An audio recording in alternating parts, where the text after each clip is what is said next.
Well, welcome everyone to Reinventing Greatness, Interviews with Inspiring Leaders. I'm Shari Goodwin, a business strategist, leadership coach, author, passionate horse lover, and I help leaders reinvent and navigate change with confidence and trust. And I'm so excited to have my friend Christina Eanes here today. So welcome, Chris. Oh, thank you. I'm so glad to be here. Oh, I appreciate you making the time. And we've met many years ago now. And I know you've been, even in the time that we've known each other, you've had several reinventions. So I'm really curious about that. But what I want to do first is read your bio, because this will set the tone and some really cool stuff in here. So hang on a second. So here's Christina Eanes. Christina is on a mission to help others achieve more in life, mainly by getting out of their own way.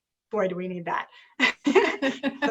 She's an author, speaker, podcast, and YouTube channel host, and she provides an array of professional development programs.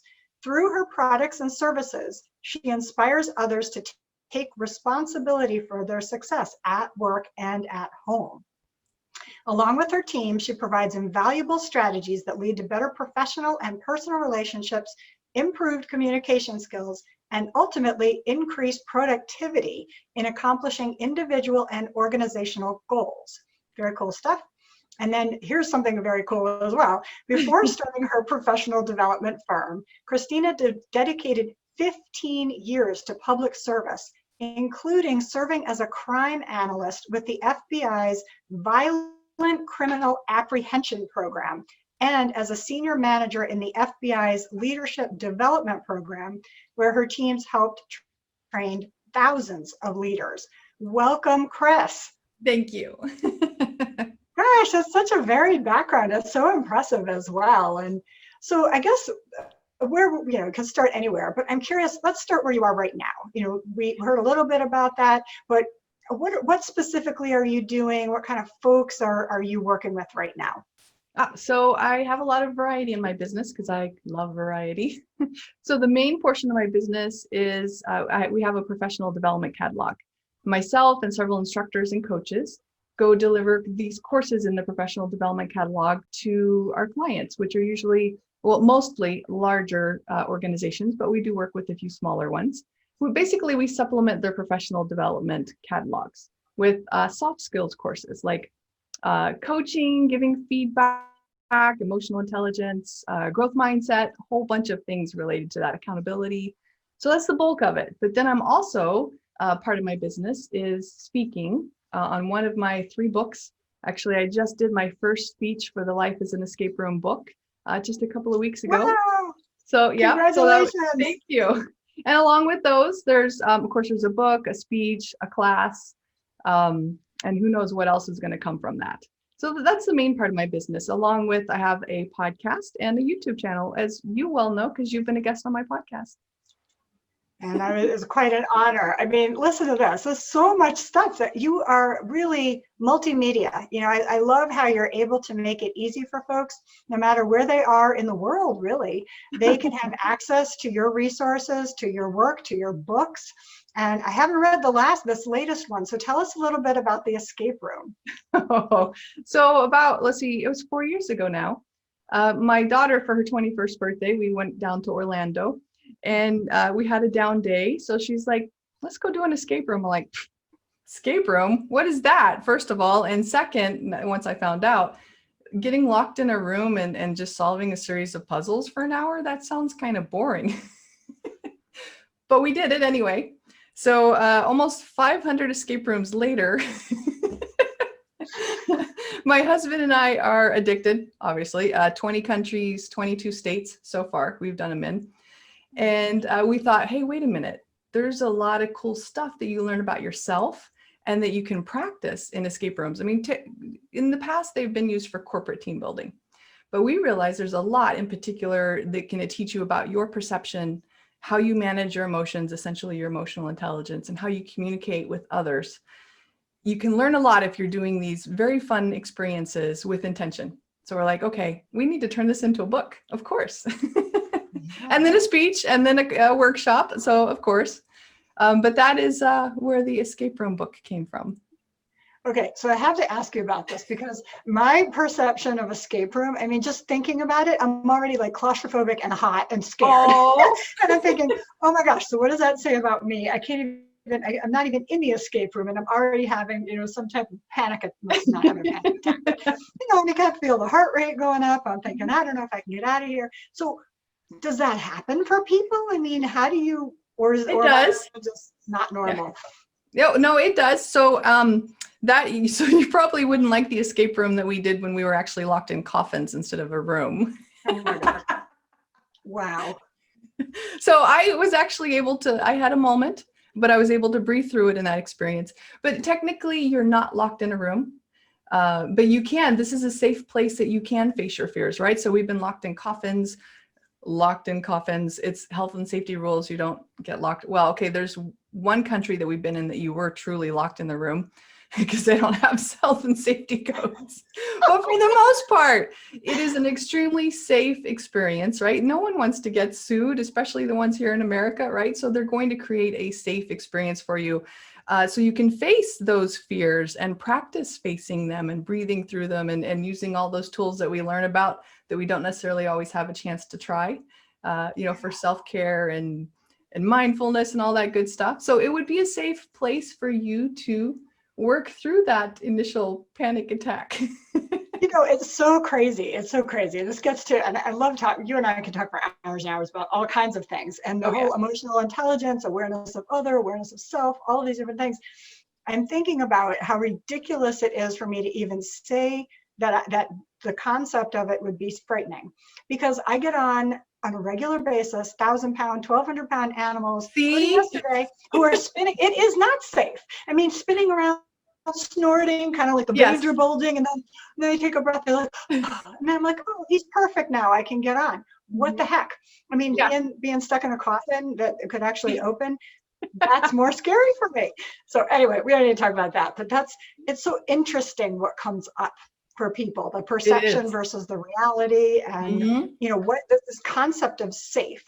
Yeah. So I'm curious about when you worked back for the FBI, tell us about how that transformed, or how did that inform your journey to what you're doing now? What kinds of things did you learn from that? Oh, good question. Actually, I was looking back and there's certain themes that have always been in my life. So it seems like I've done totally different things, but they're all interconnected. Part of when I was with the FBI, the first part of it being a violent crime analyst, my job was to help local, state, and federal law enforcement agencies in my assigned states. I was assigned 5 states, give or take. It changed over the years, what we were assigned. But I helped those agencies with their violent crime cases. So being an analyst, I would be called in after the fact. So I wasn't in any dangerous situations, unless maybe like my name got in court documents and someone chose to stalk me, like a convict or something. But very rarely was I in an unsafe situation either. But regardless, what I did was I would pull in cases from these agencies. I would do an analysis on them, and then I would get them talking together if I found similarities in cases within different jurisdictions. Or like a suspect had been in certain jurisdictions, I'd reach out and, do you have cases similar to this one? This is his MO or her MO, but mostly his MO, right? So a lot of that was connecting with others. And then also part of my job was going around and training law enforcement officers, usually detectives, on how to use our system and how to use our services. So a lot of connection, I've always enjoyed autonomy too. That was a very, for the most part, autonomous or independent type position. I was able to go around and develop relationships and train, which is essentially what I'm doing now too. Yeah, it is. It is really funny how those themes continue to perpetuate forward in different forms. Yeah. So what would you say is one of the greatest things you've learned at working with the FBI? Ooh. Oh, I have to say connection with others, right? So it was a way to connect with others and how to build rapport. And because a lot of my job was going in as a representative of the FBI with local law enforcement who are used to, depending on the area, agents coming in and taking over cases, right? So already having to to cross maybe a little bit of a defensive line. So it really taught me how to connect with others, build rapport, interact with them to be the most effective possible. Yeah. So cool. So do you remember back when you probably took Strength Finders or Clifton Strengths, do you remember what your top 5 are? I don't. I do remember the top one was Maximizer, actually. Oh, yeah. Yeah, I have that too. I was just thinking, I bet connectedness is somewhere in there or It something. is somewhere. Yeah. Yeah, so awesome. So what would you say, well, let me just ask you, before I ask you that question, and this is a little bit free form. Well, it's always free form, so it's not a little bit, it always is. When you were making the transition from the FBI to your next career, what motivated you to do that? Ooh, so I had gone up into management as a senior leader, right, with the leadership development program. So I very quickly had to get up on leadership development and all things soft skill related. I hate that term though. Emotional skills, emotional intelligence related skills, right? So I did that for a few years and I had so much fun officially being in the training function. So much fun working with everyone. And so we both were in charge of delivery of amazing content and all the logistics related to running a training session of 150 people per week. Oh, So I know. So I loved all of that. I fell in love with it. And then my kids around that time were starting to leave the nest. And so I thought, okay, wait a minute. I was an entrepreneur as a kid. I've always wanted to be an entrepreneur, but I went into the field of law enforcement to provide stability and security for my kids because I had them young and I wanted to, raise them with all of that. Well, now they're gone, so I can go be an entrepreneur again. And I love this training stuff. So let me figure out how I can best do that. And of course, that was an evolution. But that's essentially what led to me jumping free. A few things happened in regards to that. So for example, when I first started working with the FBI in the leadership development program, they wanted us to develop a facilitation course because until that point, most learning had been the sage on the stage blessing, all of the participants with their knowledge.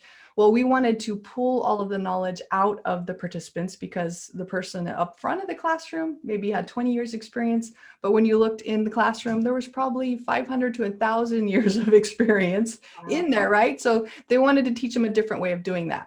So it took 4 months to create the course and another 4 or so months to launch it. And I was thinking, wait a minute, if I own my own business, I could create this course like in a week and then teach it the next week. So I'm like, okay, freedom, no more constraints. So that's essentially what got me to open up my own business. No limits. I can do whatever I wanted to do as I wanted to do it. My only limit would be me, essentially. So I just wanted that freedom. Love that. So you mentioned that you had been kind of an entrepreneur as a kid. Tell us about that. So I found ways to make money all over the place. I would do different chores for my family, the neighbors. I was like, what is it, TaskRabbit in the 80s? Yeah. I would do stuff like open up a lemonade stand on the 9th hole of the golf course because I knew golfers would, and this is at age 10, I knew they would be thirsty about 9 holes in and when they still had 9 holes left to go. So I would just do little things like that. Any way I could make money, I'd figure out how to do it. I'd resell stuff. I'd go buy stuff at garage sales and then resell it at a higher price, that kind of thing. Smart, so smart.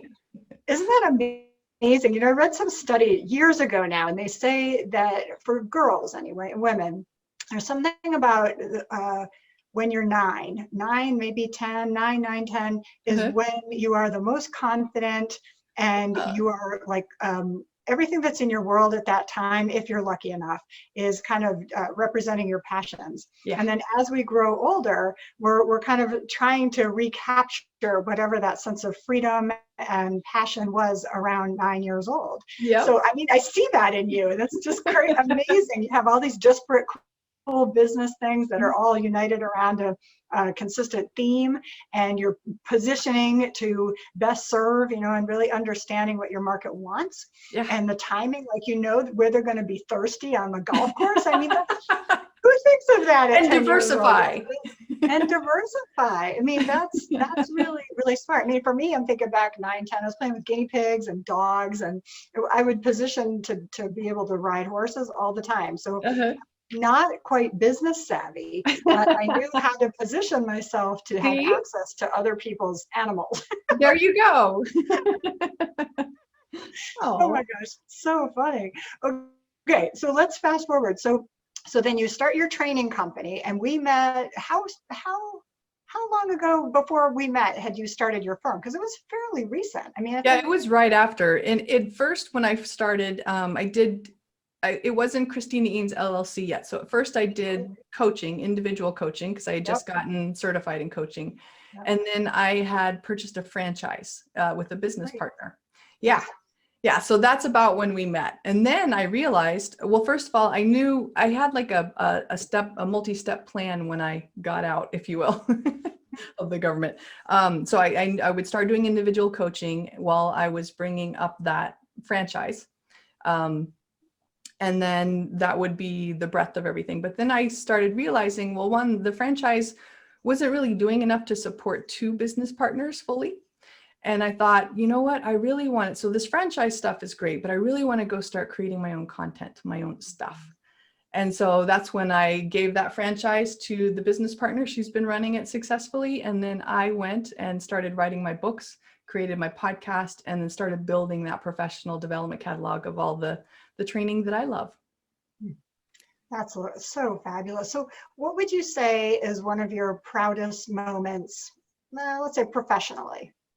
Ooh, I want to say maybe the first time, because I have spoken to large groups in when I was with the FBI, but I want to say like the first time I went out on the stage in front of a large group with solely my own content, stuff that I, developed and created an experience for the audience. I would say the first time that happened was amazing.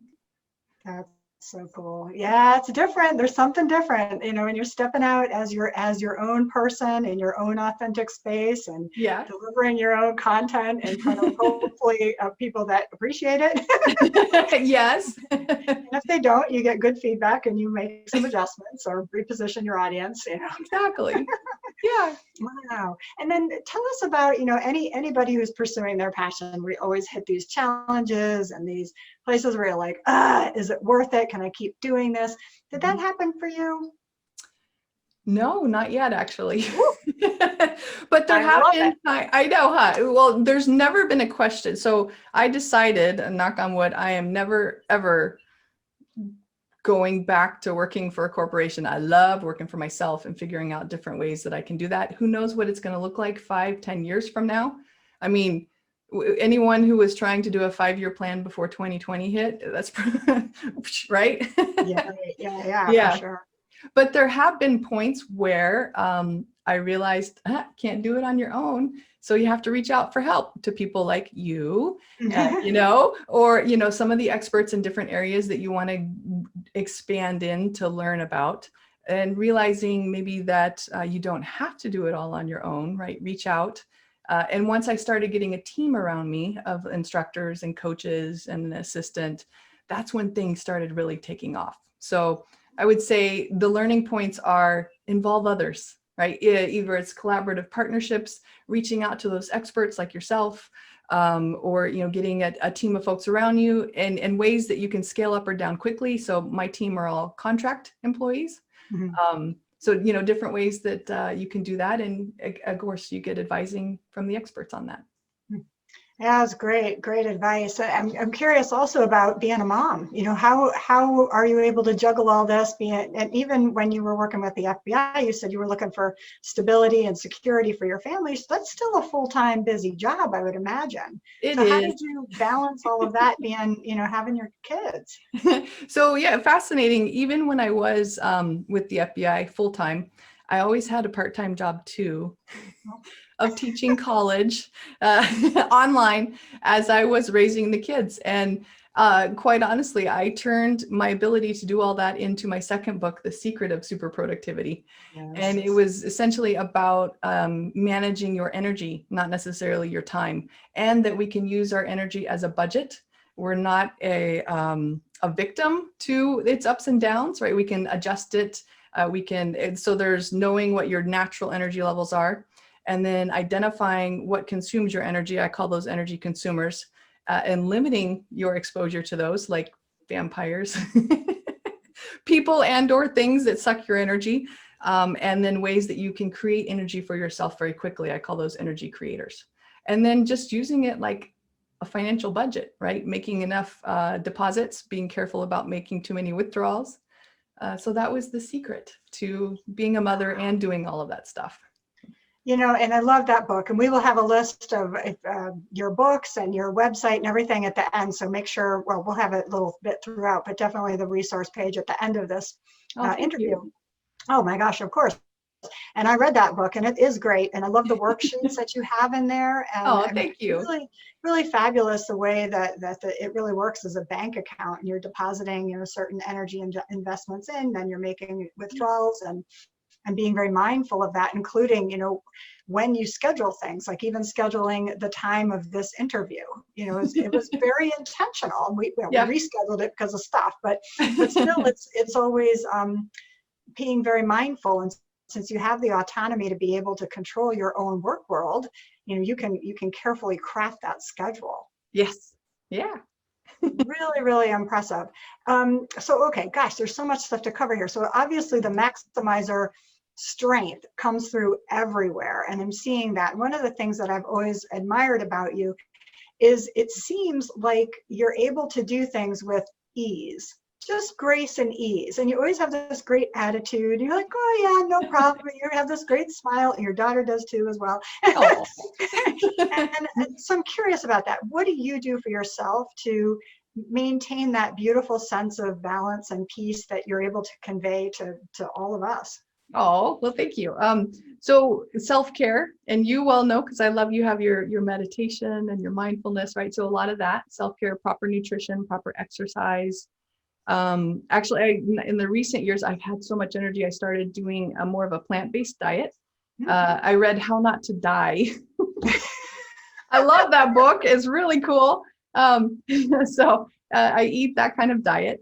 The other thing is, quite honestly, like, how could I put it? So I've kind of always had a resilient, kind of optimistic attitude. I think it was just growing up. I think, not that I experienced a lot of adversity, right? But at the beginning of my life, I was born to a single mom. So not necessarily, I mean, there was some struggles there, right? So I think the more that one is exposed to adversity, the more they realize not to sweat the small stuff. It's like, look, no one's getting shot right now. Not that that's what happened, but I mean, just from law enforcement, right? So so it's more of a practice of gratitude, right? Hey, I woke up today, yay. I get to connect with cool people.